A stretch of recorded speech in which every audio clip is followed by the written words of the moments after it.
Hello students, आज हम discuss करेंगे बीएससी फर्स्ट सेमेस्टर फिजिक्स की यूनिट नंबर 3 का लेक्चर नंबर 5 हमारे पास होने वाला है। इसमें हम डिस्कस करेंगे जड़त्वीय एवं गुरुत्वीय द्रव्यमान के बारे में। तो देखिए स्टूडेंट्स, जड़त्वीय सबसे पहले हम डिस्कस करेंगे क्या जड़त्वीय द्रव्यमान के बारे में। तो देखिए स्टूडेंट, जैसा कि हम जानते हैं न्यूटन के सर्किट नियम से, न्यूटन का सर्किट नियम क्या होता है, समवेग में परिवर्तन की दर लगाए गए बल के बराबर होती है। या न्यूटन के द्वितीय नियम से हम जानते हैं कि किसी भी पिंड पर किसी भी पिंड पर लगाया गया बल, उसमें उत्पन्न त्वरण ए के क्या होता है, समानुपाती होता है। ये हम जानते हैं किससे, ये हम जानते हैं न्यूटन के द्वितीय नियम से। किससे जानते हैं, न्यूटन के द्वितीय नियम से, कि किसी भी पिंड पर लगाया गया बल उसमें उत्पन्न त्वरण ए के समानुपाती होता है।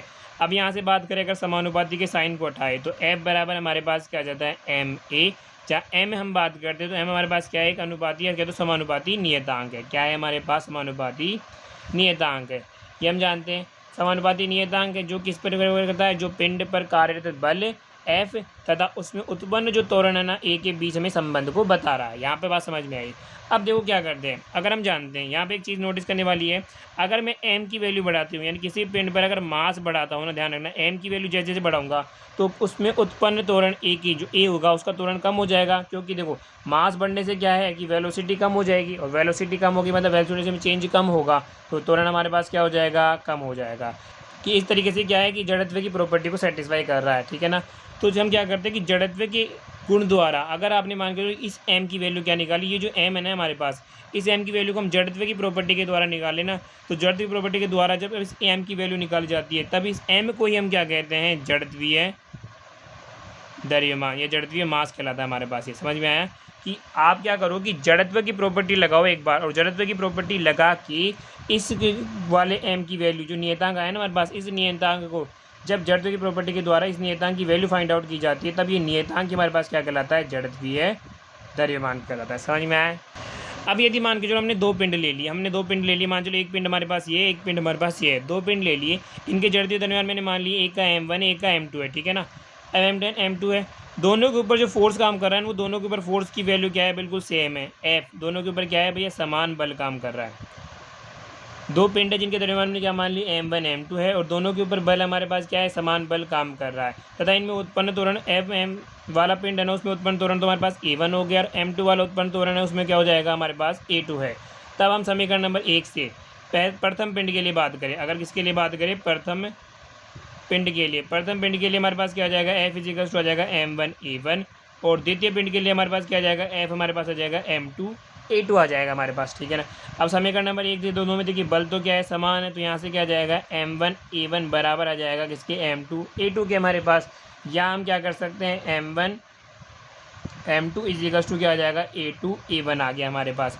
यानी यहाँ से हमने एक चीज़ देखी क्या, ये m1 m2 क्या है हमारे पास, m1 m2 उस पिंड के जड़त्वीय द्रव्यमान है। यानी यहाँ से हम एक चीज़ कह सकते हैं क्या, कि जड़त्वीय द्रव्यमान जो होता है ना, जो उसमें उत्पन्न है, जैसे m1 की, यानी यहाँ से क्या हो गया, m1 इन्वर्सली हो गया ना a1 की, भाई m1 इन्वर्सली आ गया, ऐसे क्या हुआ, m2 इन्वर्सली आ गया a2 के। यानी ये कह सकते हो यहाँ से क्या आप, कि जड़त्वीय द्रव्यमान जो होता है ना उसमें पिंड में उत्पन्न जो त्वरण होता है उसके क्या होता है, व्युत्क्रमानुपाती होता है। क्या होता है हमारे पास, व्युत्क्रमानुपाती होता है।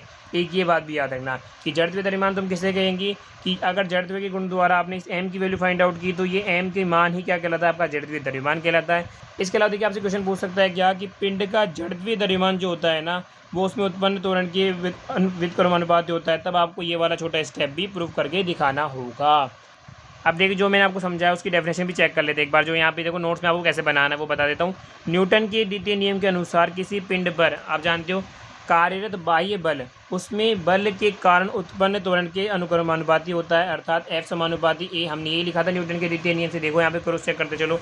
अब यहाँ F बराबर m आ गया, तो यहाँ m हमने बताया था क्या, एक अनुपातिक नियतांक है जो पिंड पर कार्यरत बल तथा उसमें उत्पन्न त्वरण के बीच संबंध स्थापित करता है। अब मैंने बताया आपको क्या, कि जड़त्व के गुण द्वारा मापे जाने वाले इस नियतांक को हम क्या कहते हैं, जड़त्वीय द्रव्यमान कहते हैं।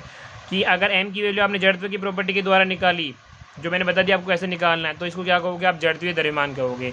और अब क्वेश्चन हमसे ये पूछ लिया जाए क्या, कि सिद्ध कीजिए कि जड़त्वीय द्रव्यमान जो होता है पिंड के उत्पन्न त्वरण के और व्युत्क्रमानुपाती होता है। तब हमने कैसे प्रूव किया था इसको, कि यदि किन्हीं दो पिंडों का जड़त्वीय द्रव्यमान हमारे पास है m1 तथा m2 है, तथा समान बल उनके ऊपर F काम करता है, तब इनमें उत्पन्न त्वरण हमारे पास a1 a2 है। तब हम जानते हैं समीकरण नंबर 1 से, देखो F बराबर m है तो m की जगह पुट कर दोगे m1, a की जगह पुट कर दोगे a1, ऐसे ही m2 a2 आ जाएगा।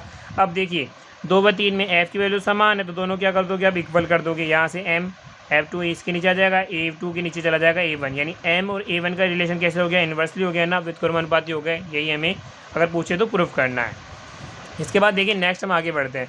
नेक्स्ट हमें क्या दे रखा है कि गुरुत्वीय द्रव्यमान। गुरुत्वीय द्रव्यमान डेफिनेशन क्या है हमारे पास कि किसी पिंड पर कार्यरत गुरुत्वीय बल जो होता है ना, उसकी एक ऐसी भौतिक राशि के अनुक्रमानुपाती होता है जो पिंड का निज गुण होता है, निज मतलब मूल गुण होता है, और उसमें विद्यमान पदार्थ की मात्रा पर निर्भर करता है। इस भौतिक राशि को पिंड का गुरुत्वीय द्रव्यमान कहते हैं। कहने का मतलब क्या है कि अगर मान चलो ये जैसे हमारे पास पेन है, इस पेन के ऊपर अगर गुरुत्वीय बल काम कर रहा है ना, तो इस दौरान इस गुरुत्वीय बल पे देखो पेन है, पेन के ऊपर क्या काम कर रहा है, गुरुत्वीय बल काम कर रहा है, ठीक है ना। तो गुरुत्वीय बल काम करने के दौरान अब जो इसके ऊपर जो इसका जो ये गुरुत्वीय बल जो काम कर रहा है, तो ये गुरुत्वीय बल है ना वो किसके ऊपर डिपेंड करेगा कि ये पेन पेन के अंदर जो बल की मात्रा भरी हुई है।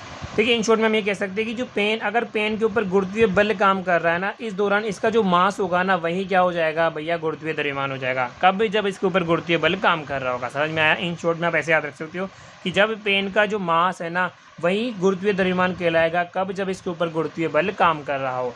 ये हमारी डेफिनेशन हो चुकी है। आज की वीडियो में फिलहाल इतना ही, मिलते हैं नेक्स्ट वीडियो में। Thanks for watching.